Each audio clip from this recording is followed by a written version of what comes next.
Hey, what's up, players? This is Hall of Famer Teddy Long, and right now we're getting ready to have a six-pack challenge match with Potsy and Tino on the Big Podcast Show. Holla at a player.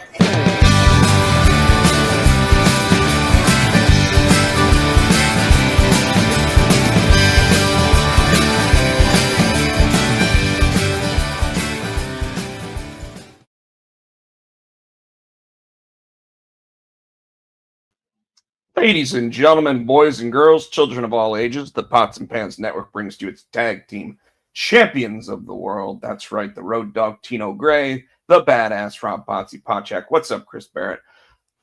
The Potsy and Tino Show. Our theme song, as always, is brought to you by Adam's House Cats, called The Wrestling Song. It's available on iTunes for 99 cents. And 99 Jones. We always start the show with a little segment called What's Up With You? And I'm not sure you actually want to go into what's up with you right now. Well, not feeling the best. I actually went to Hickory and had my shows this weekend. But I told Rob when we came back from Florida last week, I was feeling sick and I was nauseated. I was like, I fought it. And I'm like, okay, I'm the only one in the house that got it. No, I had to pick Matthew up from school Thursday because he had diarrhea and shit. So brought him home. Um, then I left Friday to go to Hickory, and I got back done with my shows Saturday night, and then it started and that sucks. I started throwing up and diarrhea and the whole night on Saturday night. Then I had to drive home 2.5 hours. Had to fight it. Got home, was sick. We did go get our Christmas tree. While we were there, Matthew started. He's like, his stomach started hurting again. So we're like, all right, let's get this tree. And then we got home. He stayed home today. I worked from home today. Took him to the doctor. He's lost 7 pounds. I got on the scale this morning. I lost 8. So we hadn't been holding anything down. I mean, it lost weight, not the way you want to lose weight, but it's the only real way to lose weight anymore, if you ask me. Like you just got to get an intestinal virus or something, Yeah, so I was telling Rob I can't, it's one of those, when you throw up and you dry heave so much, now my chest is just, it hurts when I take a deep breath. It hurts when you laugh. It hurts when you cough. My throat's raw. I don't know how my voice is going to hold out. And hopefully I can sit on this without having to go to the bathroom again. So I hadn't had a wave hit me in about an hour. So it's probably due. But I wanted to come on here anyway and try to, because I know we had the deadline to talk about, and I was excited about the deadline because I did actually watch that. I finished it today. It was good, and Bleacher Report gave it an A. So yeah, I figured we talk about that. So yeah, that's pretty much me. I'm dying, and trying to I think both Matthew and I are both on the tail end of it. Hopefully we'll get strength back. We got the tree. We're gonna put up all the decorations and make the house all pretty because we got our party Saturday. Yeah, right. Well, I'm glad I'm not going because I don't want whatever you guys got. Oh, that's gone. By the time that comes, we Lysol everything down, and probably once everything's done, I'll Pine Sol everything, bleach everything. Everything will be disinfected before the party. Trust me, the whole is Italian German. This place is going to be disinfected before Saturday. I guarantee you. Yeah, that I can imagine. So obviously this week, got Died Hard #1 coming out on store shelves on Wednesday, as long as they get their Diamond shipment on time. Diamond's the distribution company that sends the comics out. So as long as the comics come in on time, Died Hard will be on store shelves. I'm taking a look at some of the online comic shops, and a bunch of those comic shops are already sold out. So people ordering before it came out, or whatever the case might be, but like right now, Midtown Comics in New York has a couple copies left. And one of the cool things that happened last week, is that Golden Apple Comics, which is the big one in like Los Angeles, they put out a weekly newsletter, and Died Hard #2 actually made their newsletter this week. So that's the first time I've made their newsletter. I thought that was pretty cool. That's awesome. Yeah, so I guess they put out like a horror thing for last week, and one of the covers for Die Hard 2 just has like a big rush of blood coming down, and they must have thought it was a horror thing or whatever. So whatever, I don't care if people buy it. That's all I care about, right? So We'll take it. want people to buy it, want people to enjoy it, have a good time with it. Um, gonna be at Fight or Flight Comics on Wednesday. I've been talking about it for a couple weeks now. Gonna be out there from like 11 to 3, maybe 11 to 4. Signing copies of Die Hard #1, signing copies of Junior High Horror, signing copies of whatever books I've written. If people bring Zor up to me, I'm gonna sign that too. So a bunch of different stuff there, and then obviously Saturday this week, I won't be at your party because I'll be in Fayetteville, North Carolina, doing a signing at Dragon's Lair from 11 to 3:30, and then signing at the actual listening event for the band's new singles that they've got. So I'll be doing a signing out there at that too, because they had a special cover made for it, and we did our cool thing of killing Bernie on that cover again. So otherwise, not too much going on over here. I kind of feel like I'm under the weather, not super bad, but I really feel worn down. Like as soon as we get off of here, I'm going to try to get through Monday Night Raw, but I'm probably just going to fall asleep. I'm not. I'm not even going to pretend. Yeah. I'm So, not. but yeah, not much else going on. There are a couple shops that have talked to me about doing other signings over the next couple weeks. I don't know if I'm going to, just because like it getting closer and closer to Christmas, I don't want to take up space in a comic book shop, because that's pretty much what would happen. Now, granted, it might be busier comic book signings because people come up to you and want to get their book signed while it's busier in there. So I mean, I'd probably do more unit sales or whatever, but it's up to them whether or not they want to have me out for it. So, yeah, and then my family's trying to put together my annual birthday party, which is basically just a family dinner. And we want to go to the Peddler again because that's my favorite steak place in the Raleigh area. And I try to explain it to people, like, you get the prime rib there, right? And they have the regular cut and they've got the hearty cut. It's like 16 ounces of meat when you get the hearty cut, but it comes in the bowl of au jus. So you're not just pouring the au jus on it or dipping it in it. It's already in it, Mm. So it's absolutely incredible. Don't wear white shirts because you're going to splash it everywhere. But but yeah, so that's really all that's going on. We got Christmas coming up in the next couple weeks, and there's been a lot going on with pro wrestling. A lot of different TV shows I've been picking up and watching. But yeah, not much else. So tonight's episode might not be too long. Mm-mm. I do. Obviously, we hit on shows, and we've been hitting this show every week. I don't know how I feel about it. Series finale. I don't know how it Oh, let me was. let Was me it 2 hours? No, it wasn't. I didn't think so because it seemed like it just went. It seemed like they just seemed rushed to you. I felt like they tried to pack a lot into the hour. Yes. And like for those of you that haven't watched Superman and Lois, what's going on, Helios?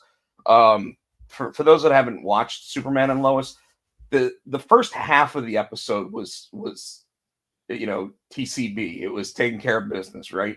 It was let's quickly get rid of Doomsday, let's quickly get rid of Lex Luthor, and then the last half an hour. The thing I liked about it is that I kind of felt like it ended the way that the show started. Like that first episode of the series, when you watch it, it's basically him explaining when he was a kid all the way up to when he first becomes Superman and when he falls in love with Lois, right? So that whole first episode is like the first half is all that, and then it gets into something else. The last episode felt like it was finishing up, and then it did the same thing, and it did something that's never been done in Superman comics or movies before, and that was it explained how the rest of his life went, Yeah. which I'm totally fine with, uh, because it was different. But You it know, never really said. It never. I mean, they showed Jonathan and Jordan, I guess, in the what do you call it, fortress, and had their Superman and showed them in Superman suits. But then that was it. Like towards the end, they never said. They didn't. Did they continue and carry on? You know what I mean? I guess it was implied, but but it didn't really. it was definitely implied with you seeing them in costumes. Yeah. So obviously I think they did. Interestingly enough, I don't know if you knew this, but Bitsy Tulak, who plays Lois in the show, her real life husband played one of the sons when they were older. Oh no, really? Yeah, That's yeah, and funny. in fact, when Zack Snyder was determining who was going to play Superman in the DC extended universe, in Batman versus Superman and Man of Steel, he was actually one of the finalists to get to be up for the role, and then it went to Henry Cavill. But interestingly enough, like he got to play one of the Supermen. That's cool. Yeah, I That's thought that was I thought that was really neat, and he's the and, one and that looks kind of like Christopher Reeve. So I wonder, like, did like their kids have any kind of Kryptonian? It didn't really. yeah, I was kind of hoping that what we were gonna see was one of the babies like holding the crib up or something, like. But no, they didn't. I guess they didn't Because have. he was half Kryptonian, half human, right? And so if they married humans, would the human side, I guess, cancel out the Krypton, not be as the Kryptonian, not be as strong? Maybe they might still have a little bit in it. I don't know because in the comics they've always tried to imply that the humanity side of like John Kent is always something that enhances him and makes him stronger as he gets older. So I don't know, but I would think diluting the gene pool, over time, like sure they might be able to like levitate, but they're not going to be able to fly. Like at some point they're not going to have the same powers. Um, but that who knows? Yeah. And it's one of And those things where they just showed the two kids had like 5 kids each. It's like yeah, yeah. I also then like that they introduced Crypto, and he was just a regular yeah, dog. He wasn't a he yeah. wasn't a Kryptonian dog. It was just a regular dog. I'm okay with that too. So, um, started watching another show on Showtime called The Agency. It's got You talk, Michael. you've been talking about that one the past couple of weeks. Yeah. So the third episode was out this week. It's it's a very deep spy thriller style show. So there's not a lot of action necessarily, but there's a lot of the intensity of like a spy thriller going through it. Hmm. So I've enjoyed it so far. New episode of The Irrational last week, so I got to watch that. But and Brilliant Minds also had a new episode, but I was a little disappointed Tracker didn't have a new episode. Like I Hmm. really liked where they. Have you been watching the new season of Tracker? Yeah, we hadn't, but well, I think we were a couple episodes behind because we were out of town and stuff. So it's on the DVR to watch.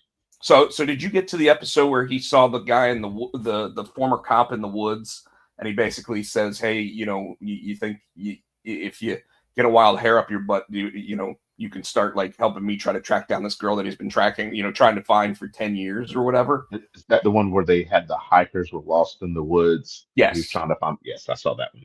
So they brought that guy back in the last episode, and he's and Oh, he and he and he found a clue. So like it's one of those things where you're like you want to see what happens next, but I think it was the mid-season finale, so I don't okay. think we're gonna get anything else until they come back in January or whatever they plan on doing with that. So, anyways, so that's pretty much what I'd been watching. Yeah, Anything really. anything new on your end? No, this my shows came out. I watch like the NCISs and I watch Elspeth. That's pretty funny. I like Matlock. Matlock has been pretty good. That's Kathy Bates in that one, right? And I was wondering because I love the original Matlock with Andy Griffith, so I was trying to figure out, well, how are they going to do this? And they took a totally different spin on it, and it is fucking awesome. And even Nicole, like we sit there, all right, we got to watch Matlock. She loves it too. So it's the way they did it. She's She's Kathy Bates. Her real name. Her name is Madeline. I can't remember her real Madeline Kingston or something. But so they're rich, and their daughter died of a um, drug overdose, but it was from a big pharma company that did it, and they're trying to cover it up. So she goes to work. So Maddie, as Madeline Matlock, 'cause she used to be an attorney, goes back to work for the law firm that covered it up, and so she's trying to get to the center of it, and it's like the relationship she forms, and she starts to see, well, they're not all bad, and so trying to keep her cover pretty much, and so it's interesting. It's got a good little twist to it. She's smart. Her 12-year-old grandson is like a he's real good at computers, so she leans on him to do stuff for in the techie side. It comes together. It comes together nice. I thought it was going to be dumb. Actually, they did a really good job, and I'm enjoying it. So I completely forgot the other one that I've been watching is Landman on Paramount. Hadn't heard that one. It's Billy Bob Thornton, and it's by the same guys that did Yellowstone. Mhm. So it's Billy Bob Thornton Man. exactly the way that you'd expect Billy Bob Thornton to be. Like he is just that trash talking, like Southern hillbilly guy, and he basically works for John Hamm, who's like an oil rig owner. So John Hamm's the billionaire, and Billy Bob Thornton has like a lot of debt and works for him, So Yeah. like, and they've got like Allie Larder as his wife in the show, and she is just smoking hot even at 40 something years old. That's what I said. She always is. Oh yeah, but I mean, like she actually in the latest episode, she's like, Tommy, I'm almost old enough to be a gamilf, and he's like, what in the fuck is a gamilf? And she's like, it's a grandmother I'd like to fuck. Oh my God, a good milk. A gamilf. Oh, reminds Reminds me of the purple Smurfs, the Gnats. So yeah, so that, but I mean, like listening to him go on his rants, and when he says stuff, he's just a trip. So I love it. I think it's great. Ready to jump into some pro wrestling? Yeah, let's do it. Well, let's go ahead and start with the old first, I guess. Monday Night Raw last week. Don't know where it emanated from or whatever, but we got one major return after Survivor Series.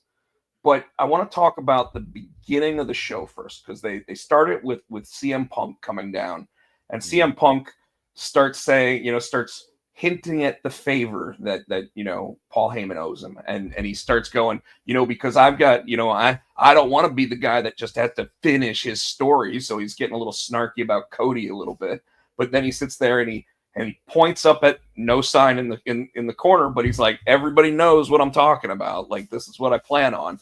And then of course Seth comes down, and Seth starts railroading him and talking shit, and then Jay and Sammy come down to like break him up. My favorite part is when Seth told him, said, I'm gonna put CM Punk on his ass, and he did. He pushed his ass down. I'm like, well, he did what he said he's gonna do. And yeah, and then CM Punk had to be separated and pulled away, and then all of a sudden, like Seth started talking about Sammy and Jay, and basically like how both of them went back to Roman, and how they basically stabbed him in the back because of that, and it was Sammy took offense and says, you're not going to talk about Jay like that. He goes, you're right. I'm sorry, Jay's family. What's your excuse, Sammy? I'm like, oh shit. Yeah, I'm gonna say that it was one of the first times in a long while that I really, really liked Seth in the moment. Because like his Joker laugh and shit like that, like it doesn't do anything for me. It never has. But in this moment, like I really liked that interaction between him and Sammy, and they both stepped up to the plate. They both nailed it. I don't think that either one of them missed the opportunities with what they said. They're both good on the mic anyway. But yeah, this one was really good as well. And it set up the match for the main event of the night, which ended up being Sammy versus Seth, and Jey Uso gets beat down backstage. So Sammy thinks that it was Seth that did it. Seth. And in fact, during their match, you actually hear him multiple times say, I know you beat up Jay. I know you took out Jay. So it's just adding to that. Well, he also said it when he was backstage with Adam Pearce. He goes, Adam Pearce, like, who do you think did it? He goes, I know who did it. I'm going out the ring to whoop his ass. I'm like, oh shit. Yeah. We had two big returns. I forgot about the return you talked. We had two returns on Raw. Did we? Mm-hmm. Might have to remind me of the second of obviously I'm talking about the one in the main event, but there was one before that. I can't believe you missed it. Whose 10-year anniversary was it? Oh yeah. Well, we're definitely going to talk about that. Yeah. Two big returns. But last week we were giving our predictions on the Intercontinental title tournament, and we were both wrong. Dakota Kai won her match. Yeah. Did I miss? Was there two of them? I think there was only one. Okay, it was Dakota Kai. Okay. Yeah, it was Dakota Kai ended up winning, and that was the first one. No, who was she in there with? What's that? She was in there with Shayna and was it Kyrie, one of the? Was it Kairi Sane? Might have been. I think I don't have it pulled up anymore. So who was the one that was in the tag team? The little bitty girl that used to date Ricochet. Was she not in that match? Katana Chance. Was she in that match? That wasn't her match? I think that was her match. I think you're right. Yeah, I think I picked Katana. Let me go ahead. I actually have Raw results pulled up, so I can go into it. Let's see. We already talked about CM Punk and Seth Rollins.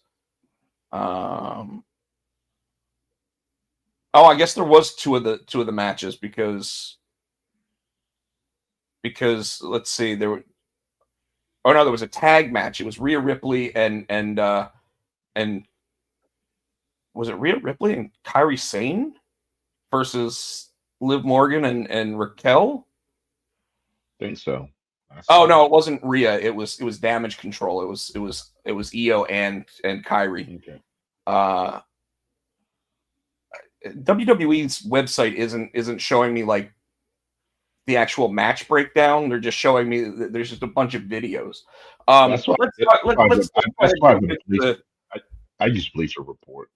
Well, see, I didn't want to use Bleacher Report because Bleacher Report I could only pull up one of the shows at a time, But let's talk about that New Day. The big return of one Big E, and right before he comes out. Is that your dog? This is siren of the ambulance is going down and she's howling. Gotcha.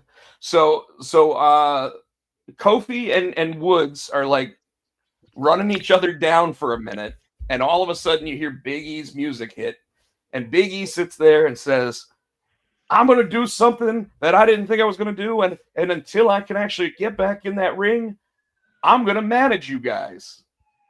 And both of them turn, look at E, and they're like, what's wrong with you, man? Why can't you wrestle anymore?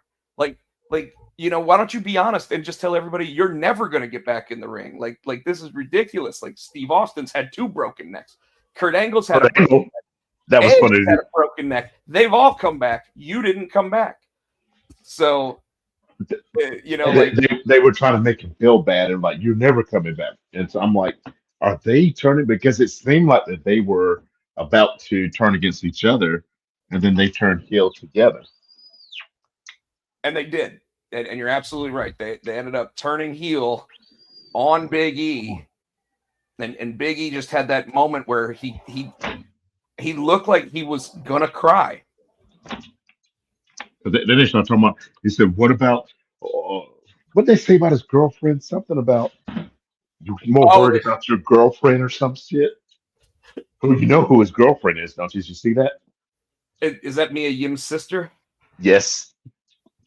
Yeah. So, but I don't know if you saw online after all that, like she ended up sitting there saying, Yeah, "I'm so glad you guys aren't coming, so I don't have to make all that, you know, bland ass vegan yes. food for Kofi." And and then And then Woods like replies something back, and then she replies like another burn. about his childlike diet or some shit. It was hilarious. Yeah, But yeah. I'm also reading that E might be able to I mean, is I making a I return. I, I I don't know think why they would do that unless he could. that's what I'm thinking, unless it's something where apparently the original plan was to include Odyssey Jones in it and have Yeah. have Kofi and Woods lead with Odyssey Jones instead of Big E. But obviously, like I don't think he's even with the WWE anymore. So Mm-mm. different weird allegations that came out like the day after he actually got his big break. Yeah. It's funny how that works, right? Um, and then we got the Sammy versus Seth match, which was a banger. But I got to be honest with you, I am tired of Sami Zayn being in main events and losing. Like, why not just have it end without a 1, 2, 3 and have the return cause the end of the match? Yeah, I agree. Like Sammy's sure he's the lovable loser, but the fact is that like Seth didn't need to go over. Seth always goes over. Seth didn't need to go over. Just have him win the match. I don't think either one of them really needed to go over. I think that could have been like a disqualification Well, or that's what I'm something. saying. Like Yeah. obviously we got the return of Drew McIntyre right after the match. Like, why not have Drew McIntyre interrupt the match, Yeah. I take agree. out Sammy, and be done with it? I'm agreeing with you.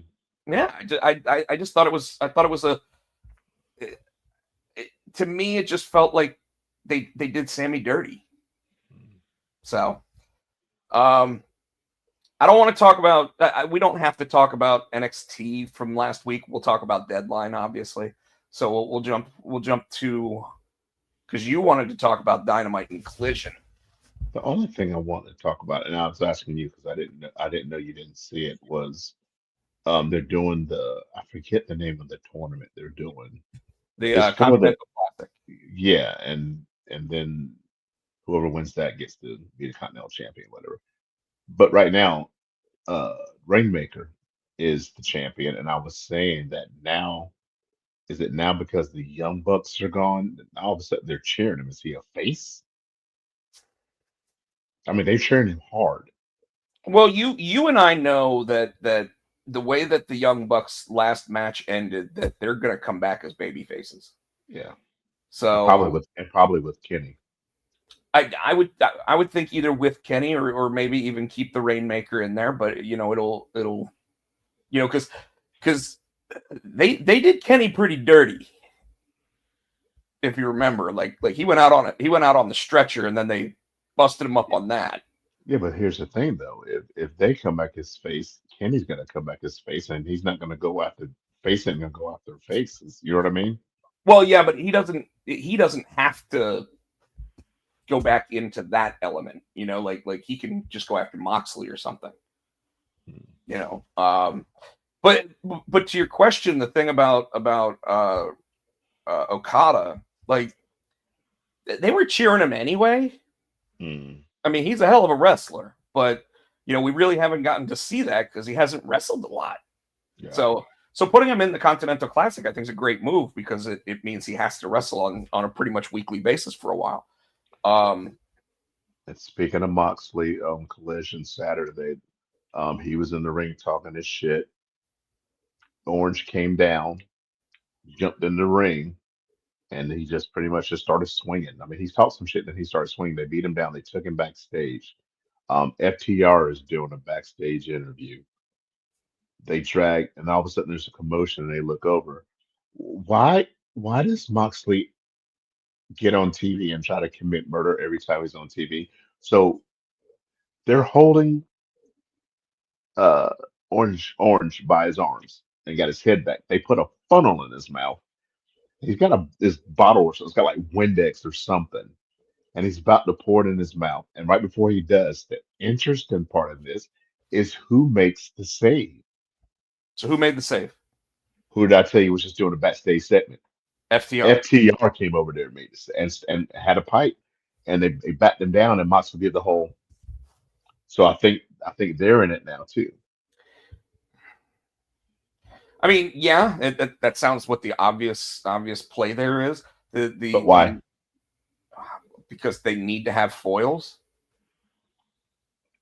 and if it's on Collision, it's going to be FTR.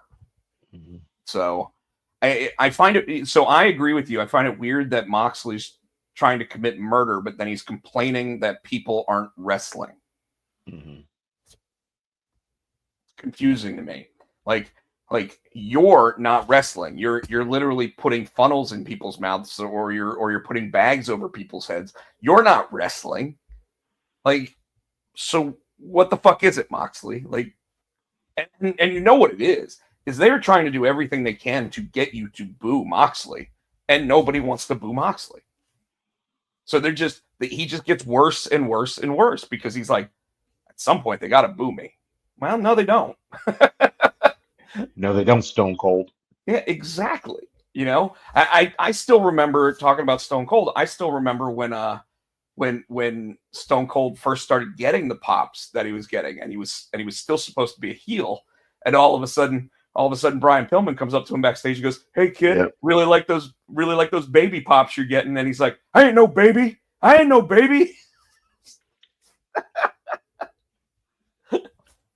you are, bitch. But he was, and obviously, again, it's like when they really wanted to make Pillman look like an evil person, they had him pull out a gun, and threaten to shoot Steve Austin. I don't know. It's like they went from the perspective of, we're just wrestling. We lose some of our audience, so now we want to incorporate sports entertainment into it, like the WWE does. And then they just went way too far. And I get that you're an alternative product. That's what you want to be. That's what you are. That's fine.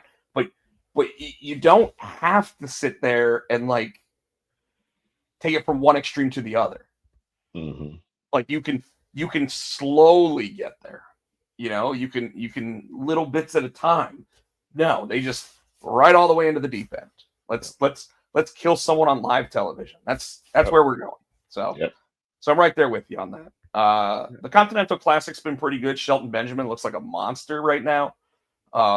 I know that he lost a match last week, or the week before last, but then he won last week in pretty decisive fashion, and in a great match with was it Kyle Fletcher that he fought this week, or was it Will Ospreay? You know what? I don't remember. I think I got it pulled up. Hold on. Let's see. It might have been Fletcher. Oh, he lost last week because MVP was like, "I love you, but I'm disappointed in your performance." Yeah. And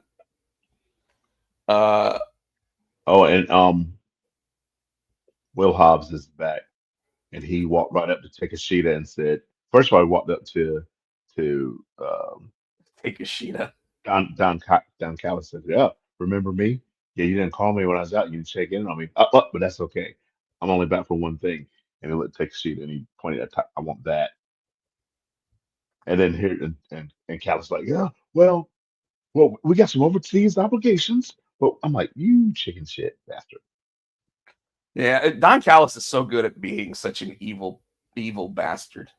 Mm-hmm. Speaking of evil bastards, Christian Cage decides, Hook comes out, wants to get in Nick Wayne's face, and what do? They break his hand. He just came back. He'll come out with a cast on his hand, like a Bob Orton cast. and he'll still fight. Looks like the conglomeration is falling apart. So What? so the Kyle O'Reilly, Mark Briscoe. I know the clown. Why do you say they're falling apart? It just seems like they're not working together anymore. Like it just all seems to have just gone in different directions. A vignette for Julia Hart played. It's nice to see that she's finally making a comeback. Swerve Strickland faced off against Max Caster. He beat that ass. Yeah. He beat that boy's ass. I'm like, damn. Jay White versus the Death Riders. Speaking of people getting injured, I heard Juice Robinson's out again. Well, how did he get hurt? I don't know, but I heard he is. And all of a sudden, Wheeler Yuta's going after Jay White. Well, I think because Jay White, it's one of those things you got to get to him to get to Moxley kind of thing. Yeah, it was Bastard Pac versus Jay White in a match, which I'm sure was an awesome match. It was. And then Jamie Hayter came out, said something. Chris Jericho got on the microphone. Jamie Hayter, what's her name? We were talking about the vignette you just saw. Julia Hart is coming after Jamie Hayter. So Jamie Hayter's pretty much like, well, wait, whenever, I'll be here waiting. So I'm like, oh shit. And apparently they're pushing Anna Jay at this point so that she can go up against Mercedes Moné. I think that's the one who'll take it from her because Mercedes.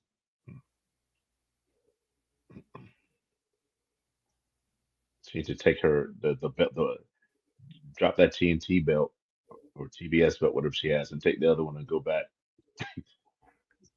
Go back to Mexico. Somewhere wherever that other belt. That belt is. Yeah. Let's see. Darby Allin versus Commander on Collision was phenomenal. And Commander apparently had the fans chanting for him during that match. Fans chanted, "This is awesome," but Darby ends up winning, scoring the pinfall victory. You were talking about Takeshita. He backstage with Don Callis. Blah blah blah. That's when Hobbs actually did it. It was on Collision. Okay. Willow Nightingale versus Serena Deeb. Time out. Willow Nightingale has dropped weight and looks fantastic. Did you see her? I did. I was looking at her. I'm like, I think she lost weight. She looks fantastic.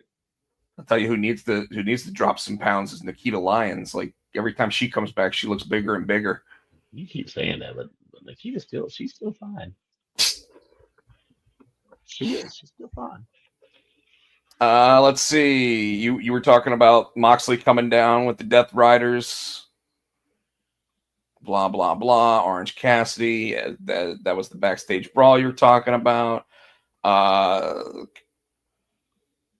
Apparently, during the Okada match, the fans were chanting AE-Dub, AE-Dub. Beast Mortal. I didn't see that one.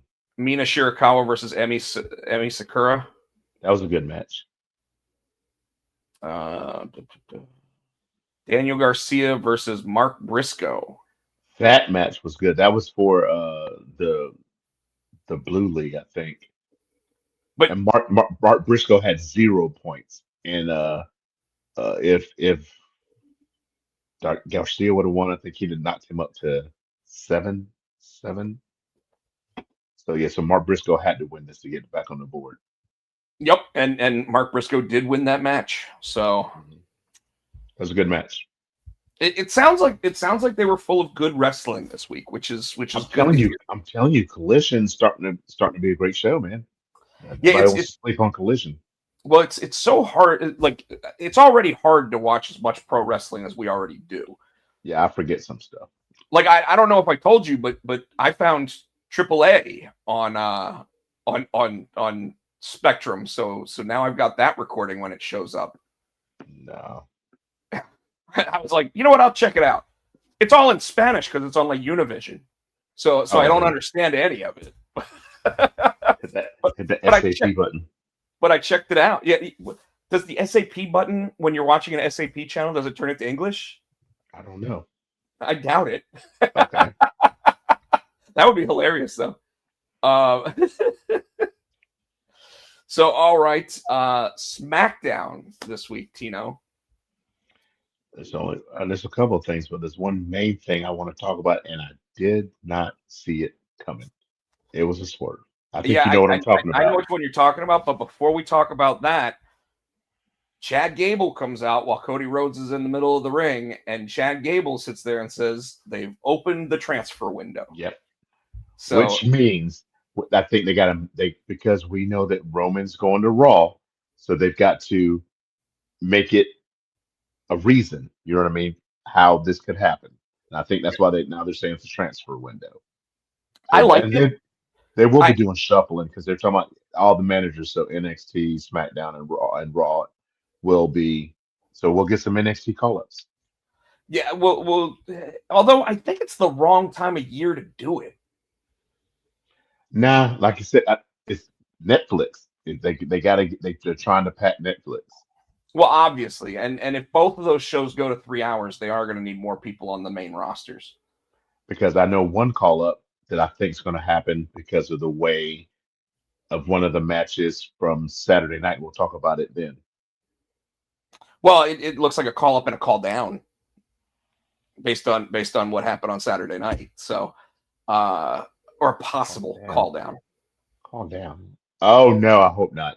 Yeah, me too. I think that's a bad move on their part. But I think what they're doing is they're trying to set up a match for Roxanne to really Mhm. cement her as like someone who can move up, right? But on SmackDown, we Chad Gable basically got in Cody's face. Cody called him Shorty G, but He then he did. was like, but then he was like, hold on. I'm Stardust. But I was Stardust. I liked when American Made came out and they were all dressed like the American Gladiators again. That the crowd is actually chanting "You suck" in the middle of their Yes. song now, which kind of sounds like it might be a play on Angle's old music.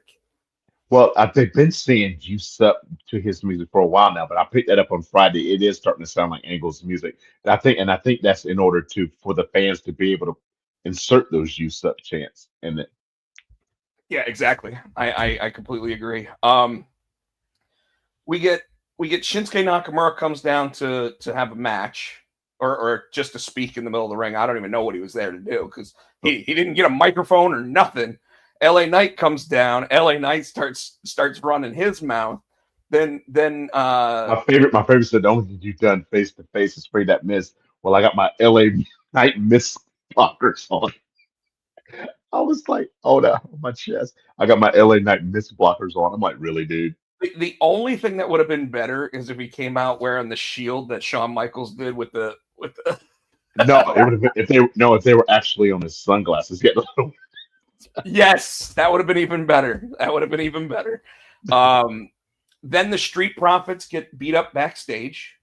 Oh, but no. Oh, First, yeah, you skipped over a whole lot because I didn't mention. Andrade came in. Andrade came down and he wanted to get in the ring. LA Knight's talking shit to him, and all of a sudden you hear LA Knight on the LA Knight or Michael go, "What the hell?" And that's when old boy pulls Andrade down. They get in the ring, they jump LA Knight, and they clear house, and they're looking at Shinsuke, and he does the whole, and he lets it fall out of his mouth, and he's watching them, and you know they held back on him. He's like, okay, and he backs out of the ring with the shit dripping out his mouth, like I'll spray you, motherfuckers. Yeah, it doesn't even look like mist anymore. It's like motor oil coming out of his mouth. Maybe that's what Moxley was trying to pour down someone's throat. Oh, whatever. So yeah, you had that. You had that. So they let and they were saying how when the bloodline first came in at first how they beat up the security and Oh the yeah. so the, Beat the up, runner buff shot. beat up. What was it? Apollo Cruz? It was Apollo, and then the security tried to jump in, and then they just messed everybody up. Now you got three people injured. They didn't. They said so. You got Jimmy has a broken toe. Um, Bronson Reed has a broken foot. broken foot ankle, and then Tonga has a torn tricep, and they showed us because your boy CM Punk was fucking him up with that toolbox. I'm like, damn. Yeah, I don't know if the toolbox is actually what did it, but they did make it seem like that's exactly what it was. I mean, they obviously showed that as the video evidence of what happened, but I mean, a torn tricep could happen at any time in those matches. Just look at CM Punk having his pop off when he was wrestling the Royal Rumble, like so it could happen at any point. The Bronson Reed one though, you can actually see where his foot breaks. It just went. Like it luckily didn't look as bad as Sid. I was about to say that. Yeah, but it was a pretty bad break, and in such a weird way, because like it's while he's coming down, going through the table, and that didn't cause injury, but the way his foot hit the ground is. Well, I think it's when you jump off the top of the cage like that, I think he was trying to slow it down and not put all his weight. So he was trying to kind of land on his feet. Put his legs out, yeah. And so that's what happened. It just that same thing happened with Jimmy. Like when you see Jimmy's foot come down, Jimmy's foot just goes like that, and you see where but part of the reason why I think Jimmy ended up breaking his foot was because he wears fucking sneakers. Like if you're wearing wrestling boots, your feet are in there really tight. It's almost like hockey boots. Well, it did. Well, Bronson broke his foot in his ankle, so.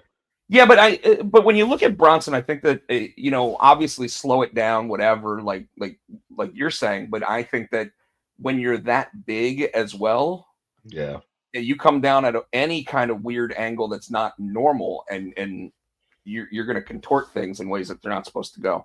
So these three are out indefinitely. Yeah, Jimmy will be back pretty soon. A broken toe is like a 3-week injury. He might not be doing super kicks for a little while, but he might actually have to develop some offense. I don't know. It's not like they wrestle every week anymore anyway. Like just about you get like 2 or 3 guys that wrestle every week, and everybody else just sits there and like shows up and cuts a promo. So,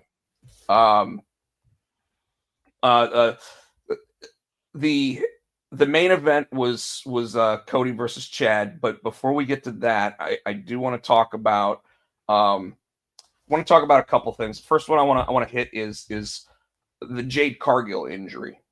And we got you skipped over the tag team championship match too. We'll get to that, but I want to talk about this because I want to give time to the tag team championship.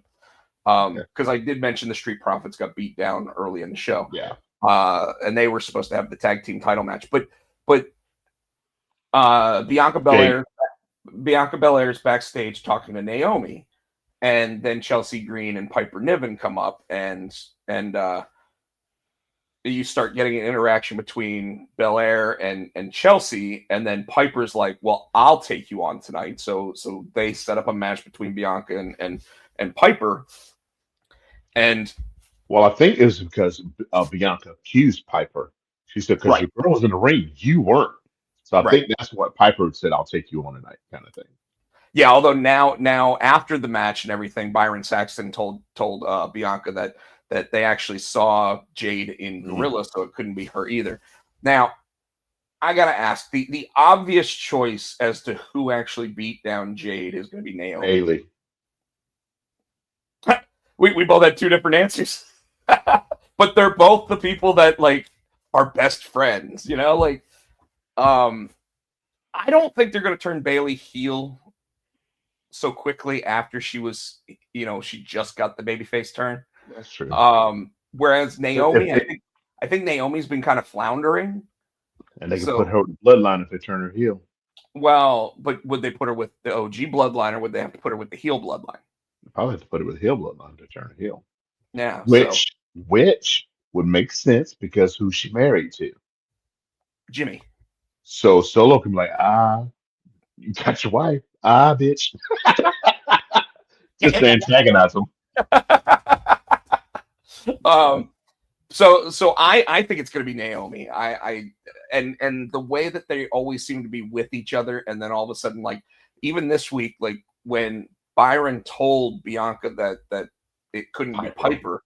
If you look at Naomi, she's got like this real stern look on her face, like she's not all smiles like she normally is, So of course it could be one of those red herrings that we get all the time with the Triple H regime, but I like that about it. Tag team title match. Remember a couple weeks ago, I sat there and I said, wouldn't it be interesting if Tommaso Ciampa was a heel in this group and Johnny Gargano was a babyface and they won the tag team championships and they kept playing off each other that way? Well, we almost got that. We almost got that. And then Johnny turns heel too. And I just don't buy Johnny Gargano as a heel. I mean, he was a heel in the way. They did it. Yeah, but that's only because we really hated Austin Theory. Mm. Now Johnny pulls a good. I hated Johnny because he was an asshole. Yeah, but Tommaso really is an asshole. Yes. You know, and he's a good asshole. But I don't think Tommaso was in the way either, was he? No. Nope.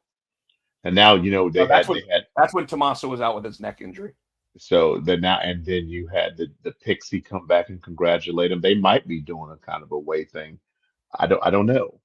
I would even be okay if Theory and Waller joined it. You know, and you actually had like a nice little stable there. I'd be okay with that, especially if you're going to move American Made over to SmackDown, because then you could actually have interactions between all of them.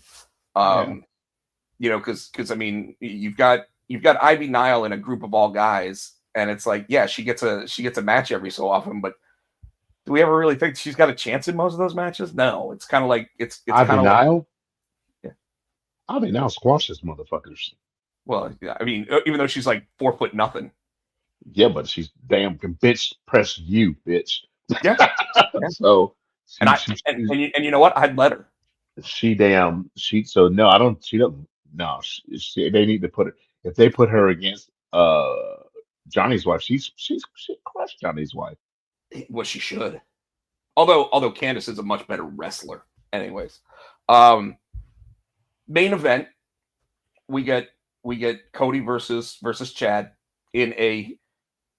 You want to talk about something else? No, I was like, you knew who was going to win that match. Yeah. There was no question it was going to be Cody that wins the match, but surprisingly, it only took one crossroads. On the top of his head. He was here lately. He's been putting people on top of their heads when he does that move. Yes, like, they do headstands. Mm-hmm. And I absolutely love it. I love it. You know, like it's, but I love it because it's almost like we're coming into a new era of overselling. You know, like Shawn Michaels was an overseller to the nth degree, and it was ridiculous, sarcastic almost. Yeah. The Rock was an overseller. You know, like when he would take a stunner, he'd sit there and do that flip up and whatever. And you know, I think they were doing that to try to pop Austin though. Well, they were, and they actually said whoever laughed in the match ends up having to buy the beer that night. So they would do stuff like that all the time.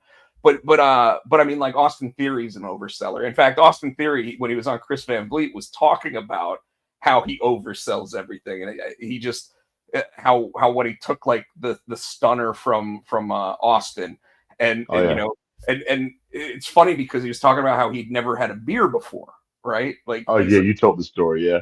And then all of a sudden, like he's like. So I expected I was going to get my first beer because I was just figuring Austin would be pouring it down my throat or whatever.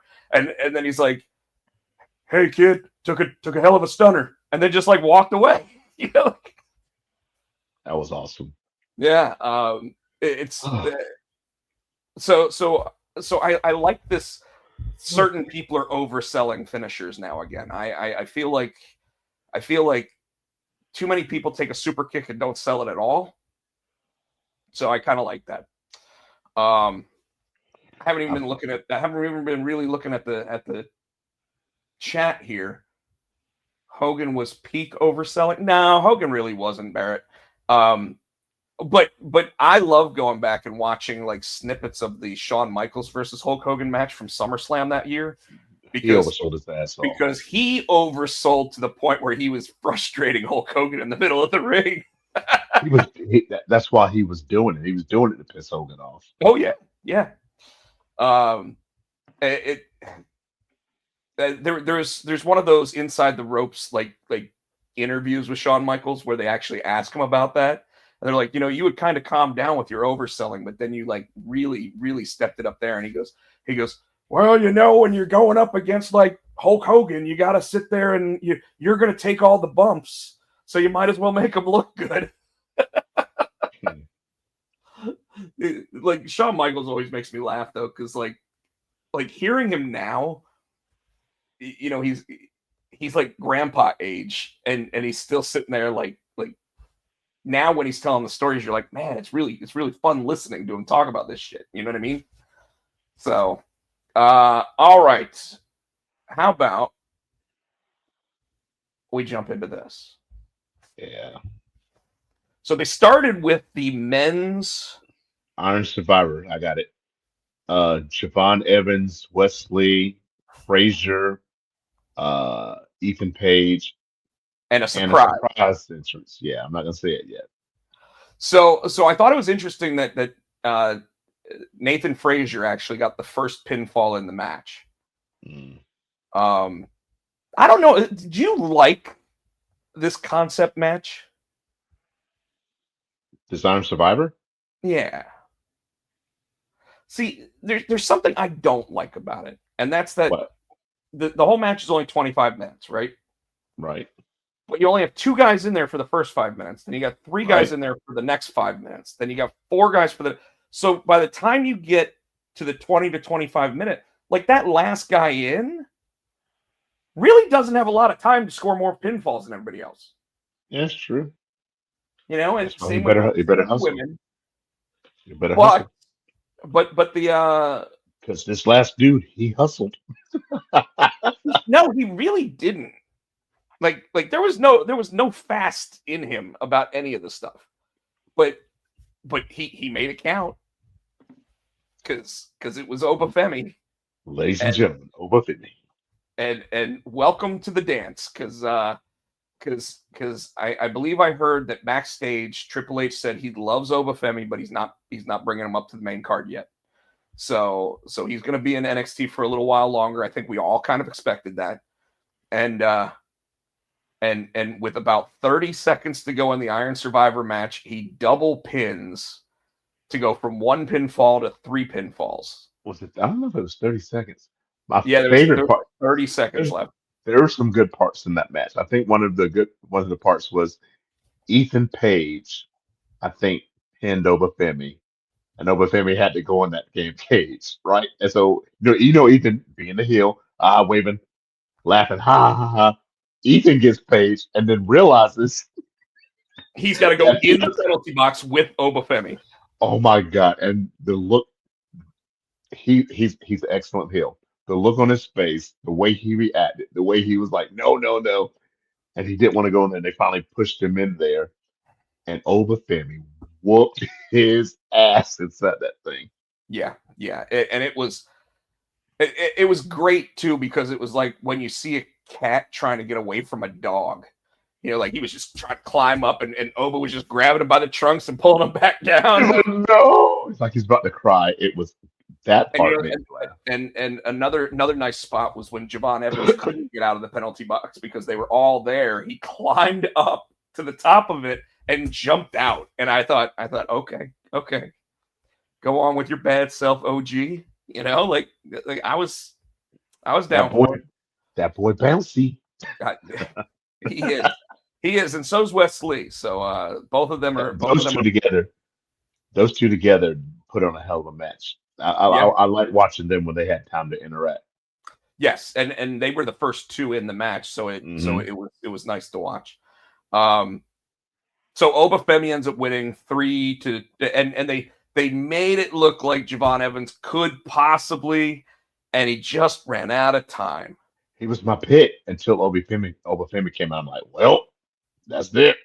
Yeah, and it's all because Eddie Thorpe was not able to. Like, why wasn't he in the match? He got jumped. Oh, remember, he got jumped. Somebody fucked him up. I guess they fucked up because he raised all kind of hell because he wanted to be in that match.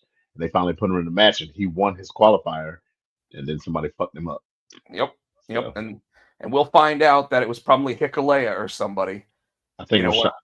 Well, because I can't watch. That's right. Because at the end of last week, remember it was Stevie and old boy. I can't think because I'm tired. I don't feel good. Robbie E. Uh, they were kind of like, and somebody, and then next thing you know, there's Eddie Thorpe laying on the ground. I almost wonder if The Rock came back and whooped his ass, and it Yeah, showed it up. They, an appearance by The Rock on NXT on CW would probably do wonders for it. I just don't see it in the cards. yeah. Next matchup. Was oh shit, I forgot about this match. NXT Underground, Lola Vice and Jade Parker. What you think? It's better than I thought it was gonna be. It's not. It wasn't. I said because Jade Parker. I mean, Lola Vice had said she hadn't lost, and I didn't think she was gonna lose this match. It just something was missing, and I can't put my finger on what was missing. Right. Um, Uh, she tried it, to use the brick. They got the brick away from her. She had her hand hurt and damn near broke, but she still managed to win with that spinning back fist. I don't know. I think what it felt like. So you're right. It felt like it was lacking something, but it didn't seem like there was any real threat of it. Like being the end of somebody's career or whatever. Like when Yeah. Shayna Baszler was in one of those matches, like you knew. But like there was a moment where I think Lola was on top of Parker, and they were talking about how she was throwing forearms, and they weren't getting close to hitting her, and it just looked silly, like you got to be snug if you're gonna throw forearms, Hmm. like sure, just don't break her nose, but And I understand she's trying to protect her because Lola Vice was MMA fighter, and I can correct. understand maybe she was trying to protect her, but like you said, at least make it look real. Mike Tyson has a way of throwing a punch and not hitting you, but making it like he knocked you the fuck out. Yeah, yeah. He did it. He Heck, did it to think so. Sean. He did it to Sean. He did it to who else did he knock out? Chris Jericho. Chris Jericho. And Jericho even said he felt the win, but he said Tyson never touched him. He says the way I sold, the way I threw my head and fell, it's the way I sold, made it like he knocked me out. Yeah, and the Nature Boy used to talk about that, about how like he would say he'd have a piece of string hanging down from like the ceiling, and he would sit there and throw punches at it, and he knew that he was ready to be a pro wrestler when it didn't move because he wasn't hitting it anymore. Mm.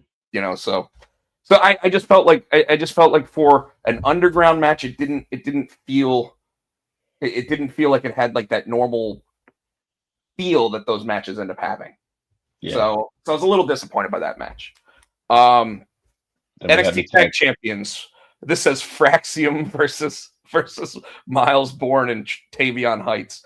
Yeah, Um, because they gave him that little nickname, Fraser, and asked him to become I hate that. Fraction. I hate Yeah. that. Uh, I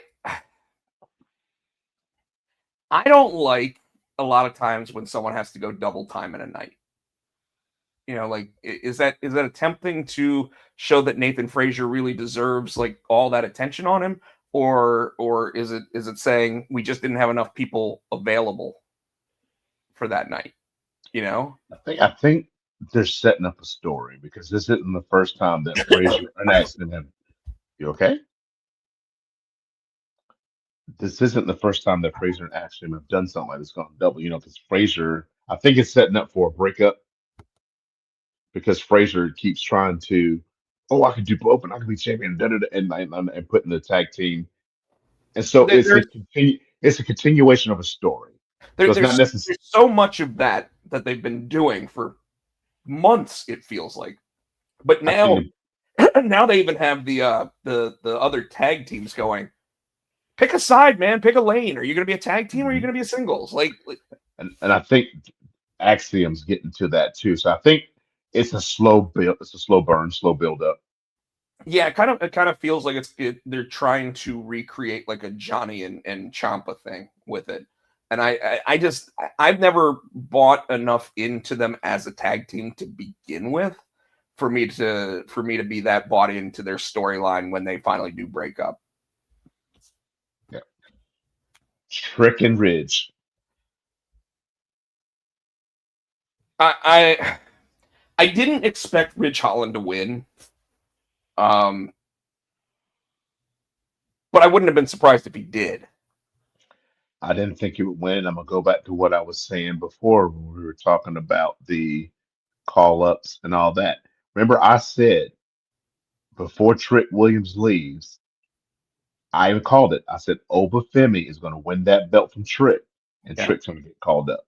And Obafemi came back last night and won that Iron Survivor. So I'm just going to stick with my prediction. No, it makes sense. I just like now that they've got this transfer window, I don't even know if these people are necessarily going to switch brands or if they're just going to start showing up on all three shows. Mm, Especially the NXT people, because it could be that they're having. Remember when they would have like the meetings with the GM, so that way it'd be like, hey, we really want El Idolo on SmackDown or whatever, like. But like again, I didn't expect Ridge to win. I find it odd that Trick Williams is a 2-time NXT World Champion. It doesn't feel as famous or whatever as all the other people that have done it. mm, Like Samoa Joe being what, a 3-time champion. Like mm. you get that feel from him. You get that feel from Johnny Gargano or Ciampa being 2-time champions. Heck, even Braun Breaker being a 2-time champion in NXT. But Finn Balor, Shinsuke Nakamura, all those guys being two-time champs in NXT. It seems different. Whereas Trick, for the longest time we were sitting there saying that it was like a developmental brand, but over the past year, NXT has been a third strong brand. And it's crazy that they are, because Trick to me just feels like he's missing a lot of the things that you actually need to be a top guy at the top level. Mm. Like right now, I don't see him being a SmackDown or Raw World Champion. Whereas Braun Breaker at some point I do. Okay. Now Obafemi's going to be a world champion at every level. He to me feels like the next Brock Lesnar. Mm-hmm. And like I like that, how they're building him in NXT. Like it's not super fast. It's not overhyping him. I mean, they're overhyping him, but they're not overexposing him. They're not shoving them down your throat. Yeah. Yeah. Although, I mean, like winning the Iron Survivor when you weren't even originally in the match. Well, they're going to swing that Tuesday, but like I said, I think there's a purpose for that, and I think they know that he'll be able to carry the brand, and I think Trick is gone. Yeah. I mean, yeah, because the next NXT thing is going to be New Year's Evil, right? So even though Mm-hmm. that's going to be on CW, like we've seen where they actually changed championships on that show before. Mm-hmm. Because I mean, Because both champ what's her name? Hers. I think I wouldn't be surprised if we see both of those top belts change hands because it's time for Roxanne to go too. yeah. The only thing with Roxanne, like, I'm almost okay with certain people being like strong. We're just gonna keep them on NXT forever, like because it kind of like when the Undertaker was always the SmackDown guy. Mhm. Like he never got traded to Raw. He was always on SmackDown.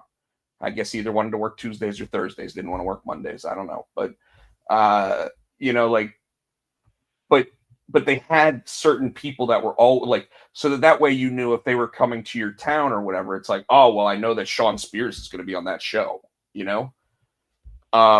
So I with Roxanne, she's ready, but I don't know if they're going to do what they did with like Lyra Valkyria, where they move her up to they move her up to Raw and then they don't know how to use her. I don't know. I'm not going to say that until I see what they do with her in this Intercontinental champion, and I Sure, think sure. so. So they still have time to rectify that situation in my eyes. But they do. Unlike someone like a Shayna Baszler, where this tournament would have been the perfect way for her Yeah. to get some retribution, and they didn't do it. Um, there was one more match, the Women's Iron Survivor. Yep. What you think of this match? I mean, First of all, I'm sorry. I asked you what you thought, and I'm sorry because it jumped in my head. Um, Ren Sinclair at first was doing real well, and then she just started being the damn pin dummy for everybody. there's Sorry, always yeah. one in this match. I felt like the men's match really did spread the love of the pins. And you're right. Like I think last year there was one of the guys kept getting pinned, and it was like, man, I feel bad for that dude. And Ren Sinclair has always kind of been the enhancement talent at NXT. I want to say I still love the Soul Snatcher, right? So she did it a few times, but the two things, two moves that Soul Ruka did that impressed the shit out of me, which I enjoyed, was when Ren finally came back in the ring because she was trying to get her first pin, and everybody rolled out of the ring at the shit Soul Cutter. Ren Sinclair was coming out a little timeout boot, and as she was coming in the ring, Soul bounced off the rope, and as Ren came in the ring, she hit her with that Soul Snatcher. That was smooth. The next big smooth thing she did when she bounced off of one rope, came, did a fucking backflip over the ropes, over the top ropes, onto those people. That was two. I'm like, they need to do something with her because she's just too damn athletic. I really do like this new age of women's talent. And obviously, like they've had a really good run of women's talent that have come up through NXT, but now they've got brand new girls coming up through the NIL program, and they've got some of the top you know international women wrestlers there too. It's crazy at how good the women's division of NXT is, especially since the ones on Raw and SmackDown feel very stale, which I I think th- is I why don't. they introduced these new titles. I think a lot of people are like, "Oh, I love Julia and I love the car," and I do. But my favorite new internet has to be Zarya. It's something about she's a Rhea Ripley. She's from Australia. She's that powerhouse, and I don't know what it is. I like Zarya. I like her presentation. I like her ring presence. I Her like her her her, wrestling. present, her presentation's like a new age Luna Vachon. Yes, that's what it is. Yeah. That's exactly what it is. And like I said, I like Julie. They're good. They're all good, but something about Zarya, I'm like, dude, Yeah, with Julia and with Vaquer, I feel like they rushed them into television. mm, Um, and the reason why I say that is because obviously with Vaquer, she had just been on like an AEW pay per view, but with Julia, like so far, I haven't seen either of them have amazing chemistry with anybody in the ring yet in NXT. Now, granted, that's why they're in NXT, right? hmm But neither one of them has had great chemistry with anybody yet. Whereas I feel like Zarya walked in and it was like, oof, there it yeah, is. You know? And especially when you see people like Kalani Jordan having really good chemistry with people like Lola Vice and Gigi Dolan and all these other people. Like you just have a lot of people that have really good chemistry, and maybe it's because of how much they practice with each other and everything else. But I really want I to see more out of Julia and Vaquer because they've got to get that timing thing down. and while I knew Julie would win this match, my pick was Zarya. That's who I would have picked to win it, like a dark horse. Yeah, I think Zarya though. I think she's going to make her way up to the main event scene of NXT Women's Division without any problems. So I think I would have Zarya or even Sol Ruka. I'm ready for Sol Ruka. She's got it. She's got talent too. She does. I think with Soul, I'd rather see her as like the North American champion.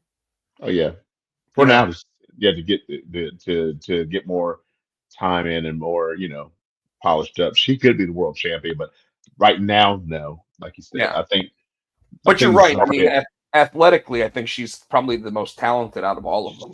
next Charlotte Flair, Tiffany Stratton. But yeah, which well, and which a lot of people reminds say me Tiffany Stratton's the next Charlotte Flair anyway. But now, which goes back to what we were talking about before when you said call downs, and I said I hope not, because she came out and had her Tiffany epiphany, Tiffany and in the bank. maybe I hope she doesn't cash in there on an NXT title. I You know what I don't want to. mean? I don't want to see that either. I think that that's basically them going. Uh, Again, I think that the tease of that cash in NXT is to try to get more eyes on the product because apparently last week's NXT was the lowest rated that they've had on CW so far. Mhm. So putting more of the really popular people from Raw or SmackDown on NXT the next couple of weeks is probably going to be something that we see. Yes. And Tiffany makes the most sense because we didn't even talk about it when we talked about SmackDown. If you notice, she played the babyface this week. She's in her hometown. She wore the hometown team's colors. But Yeah, she even when she went to do the prettiest moonsault ever, she sat there and went, "Come on!" Like getting yeah. that crowd really to. So they, I think she was hyped up to be in front of her hometown too, though, because even when she went in for that pin, she was put a little more kick and I, oomph in it. I think though that before she went out, Triple H sat there and said, "Play the baby," and and and the reason why I say that is because if they're making trades or whatever, if she goes over to Raw, then I mean, immediately she could be a babyface. Who's the women's and what put her against I mean, she's for the been teasing a champion? Put her captain on Liv Morgan for a while yeah, anyway. that's And true. I'd rather see Tiffany Stratton as the Raw Women's Champion than Liv Morgan at this point. I still want to see the payoff of her cashing in on Nia because Nia's been pushing her around though. We all do, but that's where those red herrings of saying, "Oh, I'm going to cash in on NXT" come in. Like so, I could totally picture at New Year's Evil, Tiffany Stratton walking out, making it look like she's going to cash it in, and then she doesn't, and that's how Roxanne ends losing the title anyway. Um, so I could see that. Although I don't like the idea of Julia being the one that's going to end up beating Roxanne at this point. I You think it like should be? that's a great question. I don't really know. But again, I was just talking about the chemistry and everything that people like Julia have right now. So I don't think she's ready for it. You know who I think it should be, and they probably won't do it, and I think it'd be a perfect storytelling. Cora Jade. I Cora Jade, the thing I worry about with her is she's injury prone. Mm. So I really worry that, and in fact, I think right now that's why she wasn't in the Iron Survivor. I think that's why they're kind of they're. She obviously has the it factor. Like I mean, she is ready to go up to the main roster right now. She has the it factor. She's got good chemistry with people in the ring. I just think they don't trust her to stay healthy. Mm. And that's something that she's got to work through and probably put a full year of being and she'll probably win the NXT title before that, but they really like she has to sit there and prove that she can stay healthy.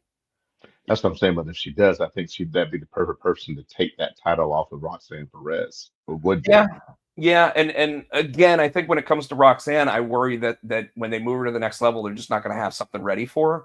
So they're going to do it for the same reason like Vince McMahon used to do call-ups. It's like, oh, let's just get a new face on there. I don't know. I think Triple H likes her, and I mean that's a Booker T uh, uh, trainee. I think they'll do. They'll. I don't think they'll. I think they'll do her right.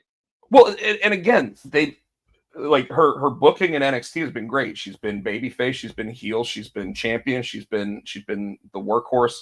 So I mean, she's literally played every role, so she knows how to do all that now, which is something that when she got there, she was what, 19? Something like that. Now she's like 22, 23. Mm. Crazy that she's been in NXT that long. Right? I just, again, I think that the storyline that they've been building with like a Julia and Vicaire, and obviously having Cora Jade by her side. Yeah, I want to see Cora Jade sit there and just at some point hit her in the back, Shield style, and then all of a sudden, Bring the skateboard back. yeah, sure. I mean, but I worry that with Cora Jade, she's going to get like the Alexa Bliss treatment, where she's going to get moved up to the main roster before she ever gets a chance to win the title. Okay. And she's ready. She's got the mic skills. She's got the look. I mean, she's got the look. And she fits a different mold than the other women because she looks different. She doesn't look like the pretty blonde girl, because NXT just has another one of those that they're pushing now. And it's, I can't remember her name off the top of my head, but they've got a lot of those just blonde women. Oh, what's her name? With the swords. Yeah. I know who you're talking about. It's Russian something. Petrovic, yeah. Carmen Petrovic, I think that's what. Yeah. Chris Barrett, I'm gonna just sit there and say, you shut your mouth. Don't Chris Barrett. He's Alexa Bliss. Damn. I was, it's funny. I was having a conversation with Cliff Blazinski, and one night he just randomly looks at me and he goes, "That you like wrestling, right?" I was like, "Yeah." And he goes, "I don't, but if I wasn't married to my wife, I'd be going after Alexa Bliss right now." And I was like, she's hot.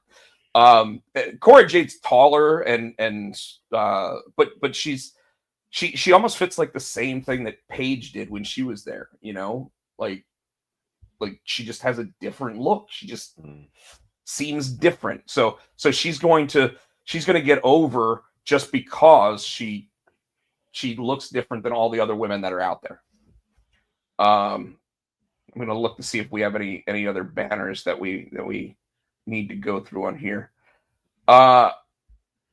Real quick, Tino, Kevin Owens' current run. We probably should go down the Saturday night's main event card before we hop off of here. Do you have it? No, but I can pull it up. But Kevin Owens, is he doing the best work of his career right now without even having to wrestle? Yes. Like his being interviewed by Michael Cole in his car this week. Oh, that's what I wanted to. My favorite part of that whole interview. It's not what he said at the end when Michael Cole got, come back. Hey, Michael, come back. And Michael goes back. He just rolls someone up in his face. Dude. You know what it reminded me of? You remember the Cheetos commercial where Chester Cheetah and the guy are dancing, and all of a sudden someone walks up and they're like, "Hey, y'all dancing?" And they just like close the door in his face. But it was so disrespectful because that window went up so slow. Yes, it did. It was so good, man. It was the eye contact for me. He just stared at him the whole time as the window went up. It was so good. Oh, my chest! Don't make me laugh. Oh. Where's the card for this damn thing? Saturday night's main event card. All right, this one is going to pop me over to Bleacher Report, it looks like. All right, let's start at the bottom. We'll work our way up. Well, when I said we're going to start at the bottom, World Heavyweight Championship, Gunther versus Finn Balor.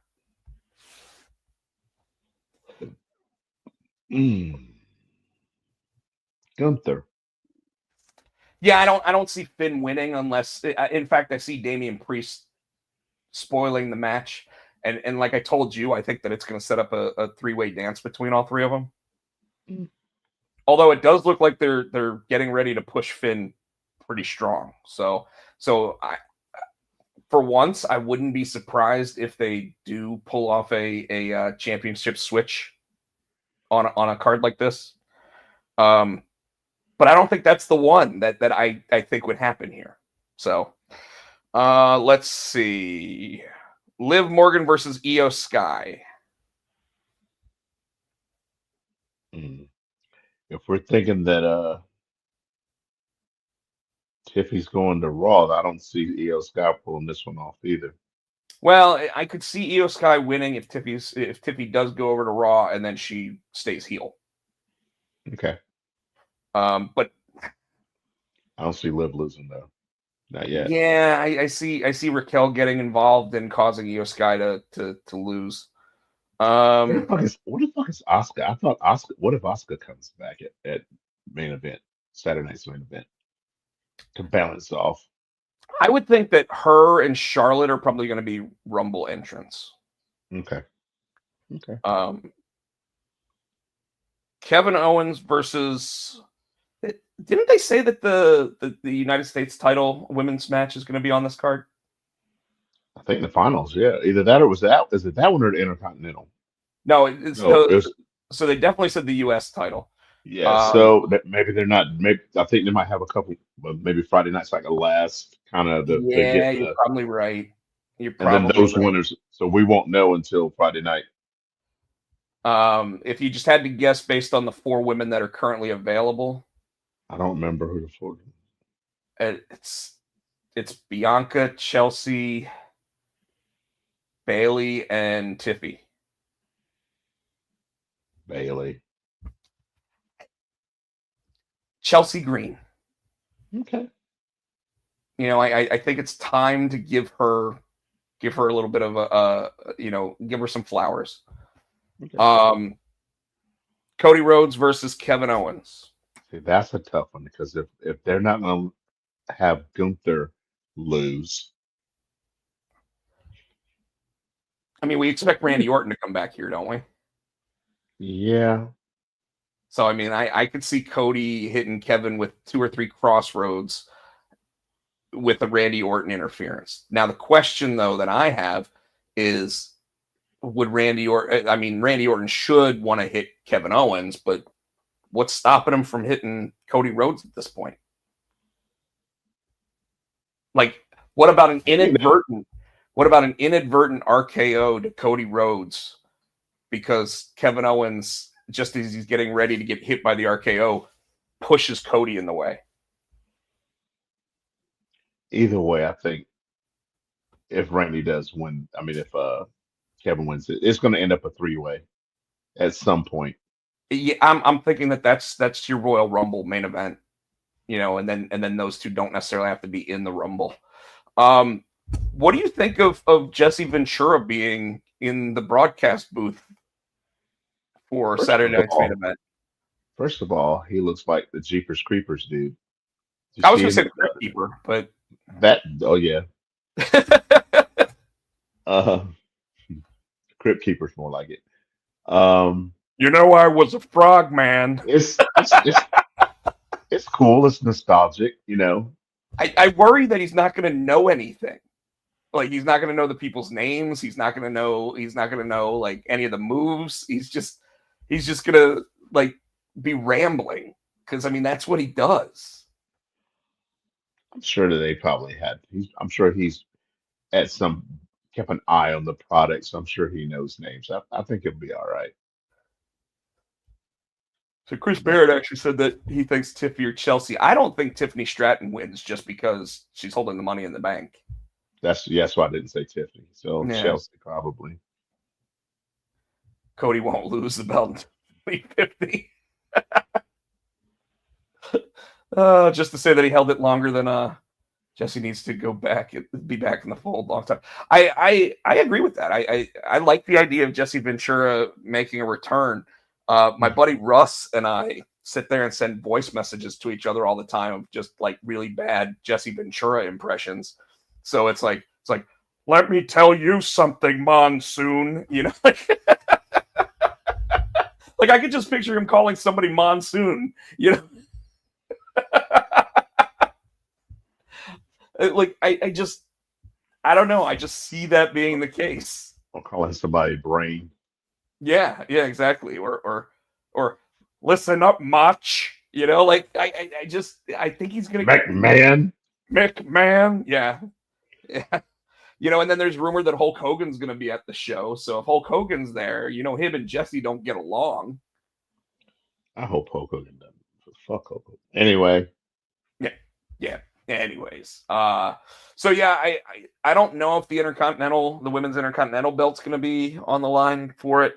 Because No, right now, that's the Intercontinental belt. You like the tournament? yeah, I don't remember. We'll I probably think the find out finals are tonight. supposed. I think they. I Those think they. finals are the first night of Raw in Yeah, in on Netflix. January. Yeah, Yeah. that's funny, Barrett.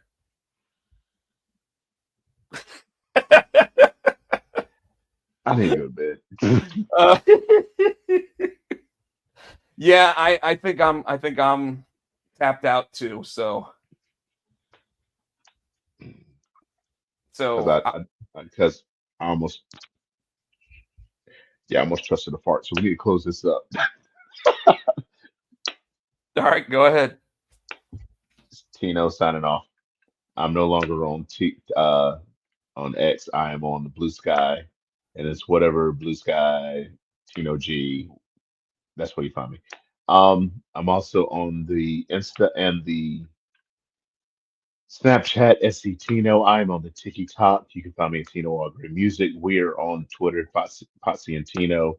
Facebook, the Potsy and Tino Show. You can find us right here each and every week on the Pots and Pan Network. Please give us a thumbs up, like, subscribe, buy our shit. We want to say thank you to Adam's House Cats for the wrestling song. You can get it on iTunes for the low, low price of 99 cents. 99 Jones. Jones. Jones. You can find me. Hook got a broke hand, Jones. You can find me on X at Potcheck. You can find me on Blue Sky at Rob Potsy Potcheck. Rob Potsy Potcheck on Twitch, on Instagram, on TikTok, and then on Instagram as well. My main one is Rob Potcheck. Yeah, I think that covers just about all of mine. So I want to thank everybody for paying attention and watching us tonight. We will be back next Monday. Monday. For another fine episode of the Potsy and Tino Show. And with that, I believe we are signing off. Good night, everybody. Adieu.